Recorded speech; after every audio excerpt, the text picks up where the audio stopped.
Shalom saudara yang dikasihi Tuhan Yesus Kristus. Selamat pagi, salam sejahtera buat saudara semua dimanapun saudara berada. Damai dan sukacita oleh Roh Kudus melimpah senantiasa dalam hati dan kehidupan saudara semua. Sebelum kita mendengarkan firman Tuhan, mari sama-sama kita berdoa. Bapa kami yang di surga, Bapa di dalam nama Tuhan Yesus Kristus, kembali kami mengucap syukur kepadamu oleh karena kekuatan, perlindungan, dan berkat Tuhan di hari yang baru ini. Saat ini kami mau mendengarkan sabda firman-Mu. Urapi setiap kami ya Tuhan. Mampukan kami untuk menangkap setiap apa yang menjadi isi hati-Mu. Bentuklah kami seturut dengan kehendak-Mu. Dalam nama Tuhan Yesus kami berdoa. Haleluya. Amin. Saudara yang dikasihi Tuhan, nats Alkitab kita pada saat ini terdapat di dalam Injil Markus pasal 8 ayat 27 sampai 30. Saudara dapat membacanya secara pribadi untuk lebih lagi memahami renungan hari ini. Saya akan membacakan Markus 8 ayat 29. Tertulis demikian.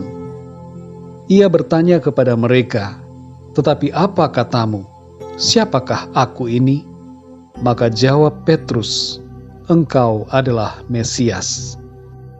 Saudara yang dikasihi Tuhan, dalam perikop ini kita dapat membaca bahwa ketika dalam perjalanan ke kampung-kampung di sekitar Kaisarea Filipi, Tuhan Yesus bertanya kepada para muridnya mengenai siapa dirinya. Pertanyaan Tuhan Yesus terbagi dua tahapan.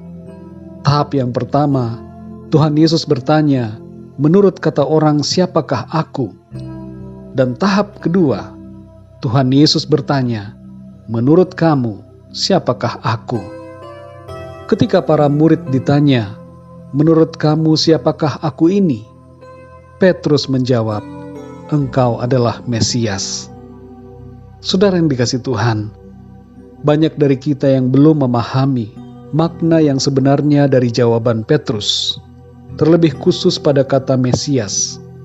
Seringkali Mesias diartikan dengan yang diurapi dengan minyak, karena dalam bahasa Yunaninya, kata Mesias ini disebut dengan Kristus, yang artinya yang diurapi.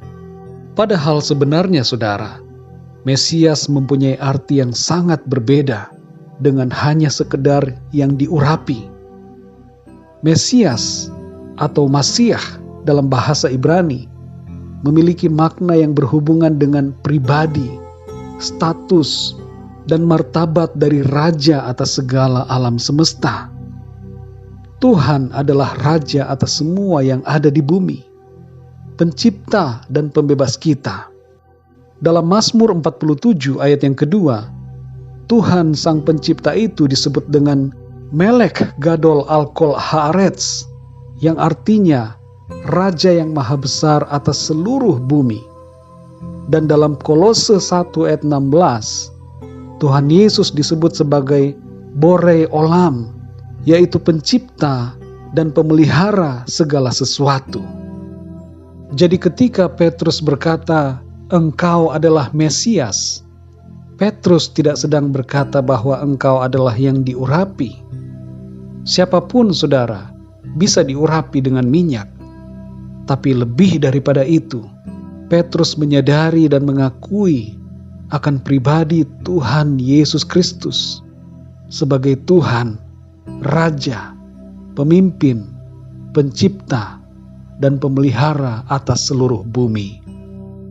Dalam Matius 23 ayat yang ke-10 tertulis bahwa Mesias adalah pemimpin. Tuhan, Raja atas segala semesta, adalah pemimpin atas kita semua. Saudara yang dikasihi Tuhan, Tuhan tidak begitu memperdulikan mengenai pemahaman kita tentang dirinya menurut kata orang. Tapi Tuhan mempedulikan bagaimana pengenalan kita secara pribadi tentang Dia.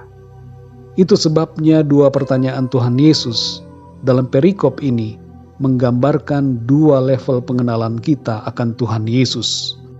Level pertama adalah kita mengenal Tuhan Yesus hanya dari kata orang.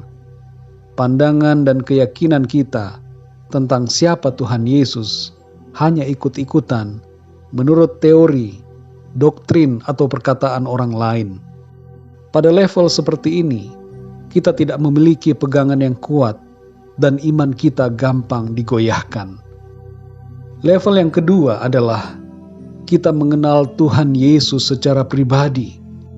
Kita tidak lagi hanya sekedar tahu siapa Tuhan Yesus, tapi kita mengenal Dia secara pribadi sebagai Tuhan, Raja, Pemimpin, Pencipta, dan Juru Selamat kita.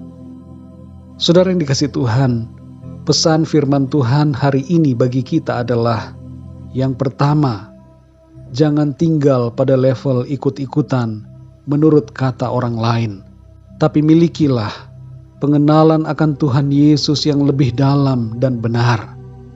Yang kedua, saudara, milikilah hubungan atau relationship yang erat dengan Tuhan Yesus. Pengenalan pribadi kita melalui firman-Nya, melalui hikmat Roh Kudus, dan pengalaman bersama Tuhan akan membuat kita kuat dan setia dalam mengasihi-Nya. Saudara yang dikasihi Tuhan, Tuhan Yesus adalah Mesias, Raja atas segala alam semesta. Dia adalah Tuhan, Dia adalah pemimpin, pencipta, dan pemelihara hidup kita. Mari saudara yang dikasihi Tuhan, bersyukurlah kalau saudara sudah mengenal Tuhan Yesus secara pribadi. Tapi kalau saudara belum mengenalnya, berdoalah, minta kepada Tuhan. Katakan, Tuhan, aku mau mengenal-Mu lebih lagi. Berikanlah aku hati yang mengerti dan hati yang mengenal-Mu. Masuklah saudara lebih dalam pengenalan dan hubungan yang erat dengan Tuhan. Jangan tinggal di pelataran, tapi masuklah dalam ruang Maha Kudus, yaitu pengenalan yang sungguh, pengenalan yang pribadi akan Tuhan. Mari kita berdoa saudara. Bapa kami yang di surga, Bapa di dalam nama Tuhan Yesus Kristus, kami mengucap syukur ya Tuhan, untuk kasih-Mu, untuk anugerah-Mu, dan segala kebaikan-Mu dalam hidup kami. Kami hidup, kami bernafas, kami ada hari ini, semua karena anugerah dan kemurahan Tuhan. Saat ini kami bersyukur untuk kebenaran firman-Mu yang berbicara kepada kami, yang mengajarkan kami untuk lebih lagi memiliki pengenalan yang benar akan Engkau, agar kami tidak berdiam di pelataran, tapi masuk lebih dalam lagi dalam ruang Maha Kudus, masuk dalam pengenalan yang benar, relationship yang erat dengan Tuhan. Tolong kami Tuhan, buatlah hati kami mengerti dan mengenal-Mu Tuhan secara pribadi. Kami tidak mau iman kami hanya iman ikut-ikutan. Kami tidak mau pengetahuan kami akan Tuhan terbatas pada teori yang berdasarkan kata orang. Tapi kami mau ya Tuhan, memiliki pengenalan yang sungguh erat dan pribadi akan Engkau Tuhan. Berbicaralah kepada kami. Jamahlah hati kami Tuhan. Kami rindu untuk mengenal-Mu lebih lagi. Terima kasih ya Tuhan, kami bersyukur. Pimpin kami di sepanjang hari ini. Sertai kami dalam setiap langkah kami. Agar apapun yang kami kerjakan, semua yang kami lakukan di hari ini menyenangkan hati-Mu Tuhan. Terima kasih ya Tuhan. Kami serahkan semua ke dalam tangan-Mu. Kami percaya berkat Tuhan dan perlindungan-Mu atas kami semua di sepanjang hari ini. Dalam nama Tuhan Yesus Kristus, kami berdoa dan mengucap syukur. Haleluya. Amin. Puji Tuhan, saudara yang dikasihi Tuhan, saya percaya firman Tuhan menjadi berkat dan kekuatan buat saudara semua. Dan Roh Kudus akan menolong saudara untuk lebih lagi memahami kebenaran firman Tuhan. Tuhan Yesus memberkati saudara semua. Sampai jumpa dalam renungan yang berikutnya. Haleluya.